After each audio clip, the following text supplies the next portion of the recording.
Hello friends, this is Jayprakash Tiwari and welcome to my YouTube channel Arushi classes.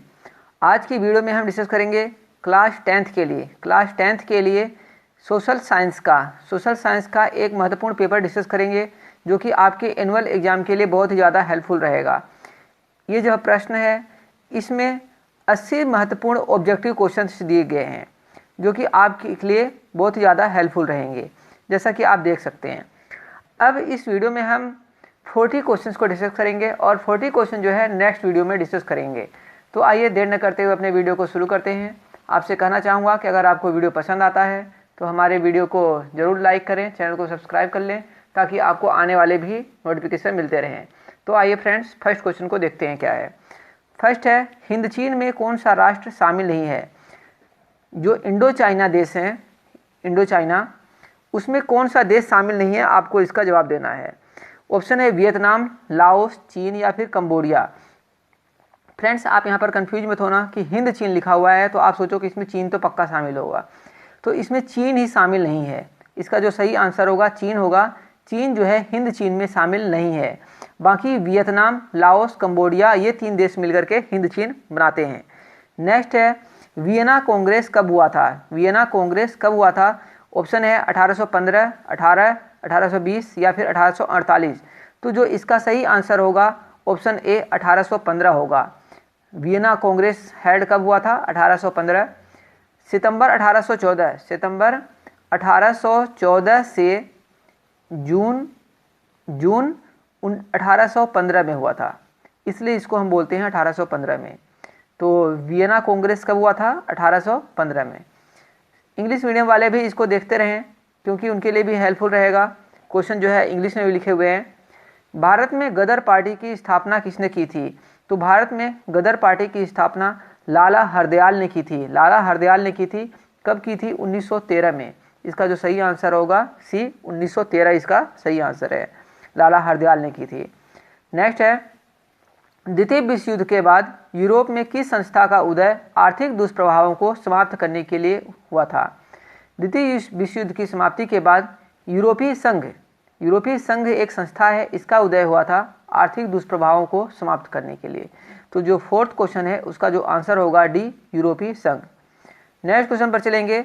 Narottam Sihanouk किस देश के शासक थे? तो जो ऑप्शन है वियतनाम, लाओस, थाईलैंड या फिर कंबोडिया। तो फिफ्थ का आंसर जो होगा कंबोडिया होगा। क्या होगा? Fourth, Cambodia. ये कब थे? 1941 में थे, 1941 में। तो कंबोडिया इसका सही आंसर होगा। नेक्स्ट क्वेश्चन रहेगा, वाष्प चलित इंजन का आविष्कार किसने किया था? मतलब जो भाप का इंजन जिसको बोलते हैं, स्टीम इंजन, इसका आविष्कार किसने किया था? तो इसके विषय में आप भली भांति परिचित होंगे। जेम्स वाट ने जो है भाप इंजन का आविष्कार, स्टीम इंजन का आविष्कार किया था। नेक्स्ट क्वेश्चन रहेगा, Tata iron and steel company की स्थापना कब की गई? तो जो टाटा आयरन स्टील कंपनी है इसकी स्थापना हुई थी 25 अगस्त 1907 में। 25 अगस्त 1907 में हुई थी। कहाँ हुई थी? जमशेदपुर में हुई थी। तो जो इसका आंसर है बी होगा, 1907 ईस्वी। आप इसको याद रखें। Tata iron and steel company Bharat की बहुत बड़ी कंपनी है, टाटा ग्रुप की।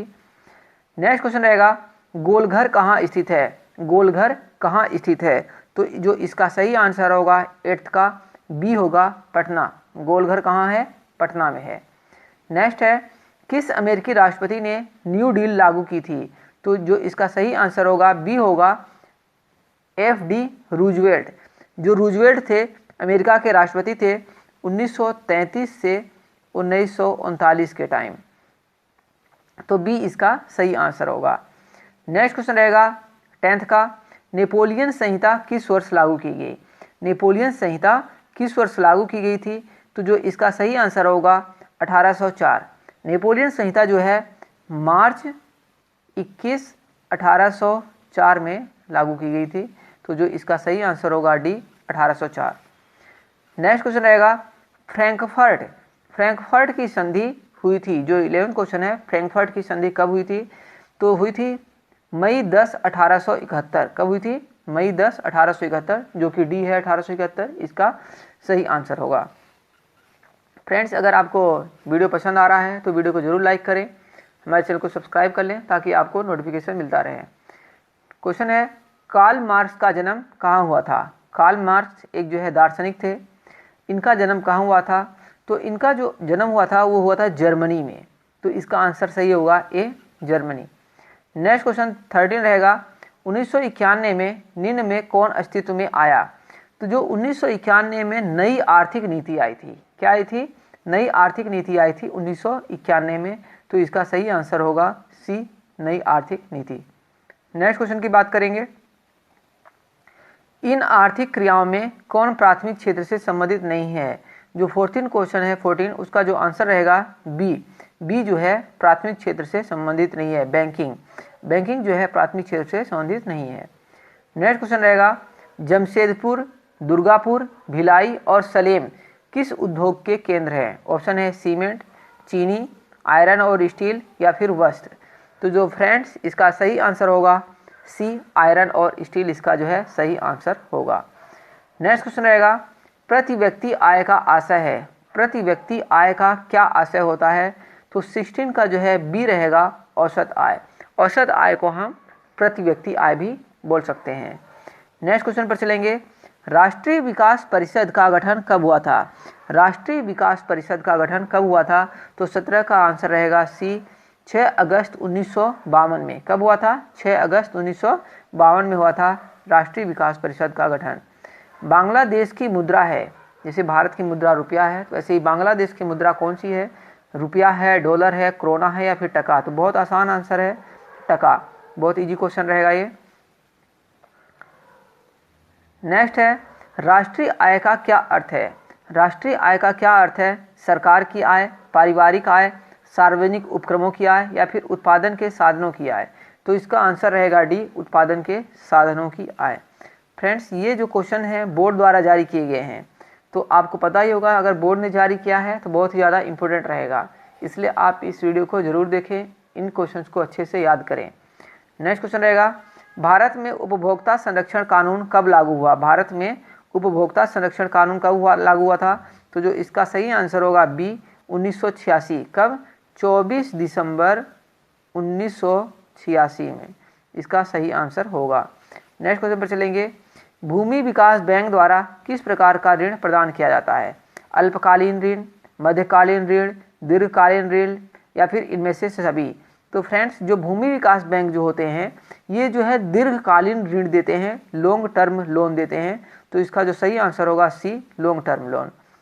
भारत में किस प्रकार की आर्थिक प्रणाली अपनाई जाती है, पूंजीवादी अर्थव्यवस्था, समाजवादी अर्थव्यवस्था, मिश्रित अर्थव्यवस्था या फिर साम्यवादी अर्थव्यवस्था। तो जो इसका सही आंसर होगा सी मिश्रित अर्थव्यवस्था। नेक्स्ट क्वेश्चन रहेगा नागार्जुन सागर परियोजना संबंधित है। नागार्जुन सागर परियोजना किससे संबंधित है, सतलज से, कावेरी से, नर्मदा से या फिर कृष्णा से। तो जो इसका सही आंसर होगा डी होगा कृष्णा से। जो नागार्जुन सागर परियोजना है ये कृष्णा से संबंधित है, कृष्णा नदी से। नेक्स्ट क्वेश्चन पर चलेंगे, 26 दिसंबर 2004 को विश्व का कौन सा भाग सुनामी से प्रभावित हुआ। पश्चिम एशिया, अंटार्कटिक महासागर, अटलांटिक महासागर या फिर बंगाल की खाड़ी। तो फ्रेंड्स 26 दिसंबर 2004 को बंगाल की खाड़ी में सुनामी आई थी जिससे भारत भी काफ़ी प्रभावित हुआ था। तो जो इसका सही आंसर होगा डी बंगाल की खाड़ी। नेक्स्ट क्वेश्चन पर चलेंगे, सामान्य संचार व्यवस्था के बाधित होने का मुख्य कारण क्या है। सामान्य संचार व्यवस्था जिसको हम बोलते हैं कॉमन कम्युनिकेशन सिस्टम, इसका फेल होने का मतलब डैमेज हो जाए, इसका कारण क्या है। ऑप्शन है केबल का टूट जाना, संचार टावरों की दूरी मतलब टावर दूर दूर हैं या फिर टावरों की ऊंचाई या इनमें से कोई नहीं। तो फ्रेंड्स अगर सामान्य जो संचार होता है वो केबल है, तार हैं, टूट जाते हैं तब बाधित होता है। तो जो इसका सही आंसर होगा ए केबल का टूट जाना। नेक्स्ट क्वेश्चन है, बाढ़ क्षति पहुंचाती है। बाढ़ किसे क्षति पहुंचाती है मतलब किसे हानि पहुंचाती है, डैमेज किसको करती है, फसलों को, पशुओं को, भवनों को या फिर उपरोक्त सभी। तो फ्रेंड्स इसका जो सही आंसर होगा उपरोक्त सभी होगा। अगर बाढ़ आती है तो बाढ़ कोई ये नहीं देखती कि फसल है, जानवर हैं, इंसान हैं, घर हैं, वो जो जिसको डैमेज कर सकती है बाढ़ उस सबको कर देती है। तो इसका जो आंसर रहेगा डी उपरोक्त सभी। नेक्स्ट क्वेश्चन रहेगा, स्वर्णिम चतुर्भुज संबंधित है। बहुत ही अच्छा, बहुत ही इंपॉर्टेंट क्वेश्चन है। स्वर्णिम चतुर्भुज संबंधित है रेलवे से, सड़क मार्ग से, जल मार्ग से या फिर वायु मार्ग से। तो ये जो रेलवे सड़क मार्ग से जोड़ने से संबंधित है स्वर्णिम चतुर्भुज।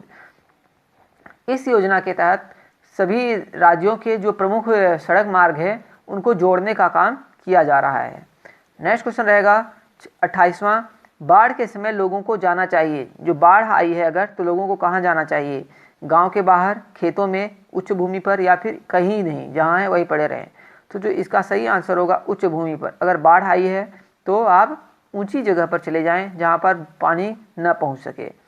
नेक्स्ट क्वेश्चन रहेगा 29वां, निम्न में से कौन क्षेत्रीय राजनीतिक दल है। क्षेत्रीय राजनीतिक दल कौन है, भारतीय जनता पार्टी। तो आपको पता ही होगा कि भारतीय जनता पार्टी की इस समय सरकार है, तो ये केंद्र की सरकार है, क्षेत्रीय नहीं हो सकती। क्षेत्रीय सरकार क्षेत्रीय राजनीतिक दल बोलते हैं जो एक विशेष क्षेत्र में शामिल रह जाए, जैसे बहुजन समाज पार्टी यूपी में तक सीमित है, तो इस तरीके की पार्टी को हम बोलते हैं क्षेत्रीय पार्टी। इसी नेक्स्ट क्वेश्चन है भारतीय राष्ट्रीय कांग्रेस। तो आपको यही पता होगा ये राष्ट्रीय पार्टी है, जनता दल यूनाइटेड या फिर भारतीय कम्युनिस्ट पार्टी। तो जो 29 क्वेश्चन है इसका आंसर सी होगा, जनता दल यूनाइटेड। ये जो है एक क्षेत्रीय पार्टी है। नेक्स्ट क्वेश्चन रहेगा पंचायत के चुनाव कौन करवाता है। पंचायत के चुनाव कौन करवाता है। ऑप्शन है केंद्र सरकार, जिला परिषद, राज्य चुनाव आयोग या फिर राज्य सरकार। तो आपको पता होगा जो चुनाव कराने का काम होता है वो होता है चुनाव का। अब जो राज्य में चुनाव हो रहा है तो उसको राज्य चुनाव आयोग करवाता है, राज्य चुनाव आयोग। नेक्स्ट क्वेश्चन पर चलेंगे 31, भारत को किस राज्य से पंचायती राज की शुरुआत हुई। भारत के किस राज्य से पंचायती राज की शुरुआत हुई थी, मतलब भारत में सबसे पहले पंचायती राज कहाँ शुरू किया गया। ऑप्शन है बिहार, उत्तर प्रदेश, पंजाब या फिर राजस्थान। तो इसका जो सही आंसर होगा डी होगा, राजस्थान। पंचायती राज की शुरुआत जो है भारत के राजस्थान से नागौर जिले से हुई थी। तो जो इसका सही आंसर होगा डी होगा, राजस्थान। नेक्स्ट क्वेश्चन पर चलेंगे, वर्ष 1975 में भारतीय राजनीति में किस लिए जाना जाता है, मतलब 1975 में भारतीय राजनीति में क्या हुआ था। ऑप्शन है इस वर्ष आम चुनाव हुए थे, श्रीमती इंदिरा गांधी प्रधानमंत्री बनी थी, देश में आंतरिक आपातकाल लागू हुआ था या फिर जनता पार्टी की सरकार बनी थी। तो जो क्वेश्चन 32 है इसका जो आंसर रहेगा बी रहेगा, श्रीमती इंदिरा गांधी प्रधानमंत्री बनी थी। नेक्स्ट क्वेश्चन रहेगा ताड़ी विरोधी आंदोलन। ताड़ी विरोधी आंदोलन किस प्रांत में शुरू हुआ था। तो जो ताड़ी विरोधी आंदोलन है ऑप्शन सी होगा इसका, आंध्र प्रदेश में हुआ था। ताड़ी विरोधी आंदोलन कहाँ हुआ था, आंध्र प्रदेश में। नेक्स्ट क्वेश्चन रहेगा धर्म को समुदाय का मुख्य आधार कौन मानता है। धर्म को समुदाय का मुख्य आधार कौन मानता है, सांप्रदायिक, नारीवादी, धर्मनिरपेक्ष या फिर जातिवादी। तो जो क्वेश्चन 34 है उसका ए आंसर होगा, सांप्रदायिक। नेक्स्ट क्वेश्चन चलेंगे, सत्ता में साझेदारी सही है क्योंकि यह विविधता को बढ़ाती है, देश की एकता को कमजोर करती है। तो इसका ये तो आंसर बिल्कुल नहीं हो सकता क्योंकि देश की एकता को भला कौन कमजोर करेगा। फैसले लेने में देर करवाती है, ये भी गलत है, और विभिन्न समुदायों के बीच टकराव कम करती है। तो जो इसका जो सही आंसर बैठता है वो बैठता है डी, विभिन्न समुदायों के बीच टकराव कम करती है। नेक्स्ट क्वेश्चन की बात करेंगे, नेपाल में सप्तदलीय गठबंधन का मुख्य उद्देश्य क्या है। जो नेपाल में सप्तदलीय गठबंधन हुआ उसका उद्देश्य क्या है। राजा को देश छोड़ने पर मजबूर करना, लोकतंत्र की स्थापना करना या फिर भारत नेपाल के बीच संबंधों को बेहतर बनाना या फिर सर्वदलीय सरकार की स्थापना करना। तो जो 36 क्वेश्चन है उसका जो सही आंसर होगा बी होगा, लोकतंत्र की स्थापना।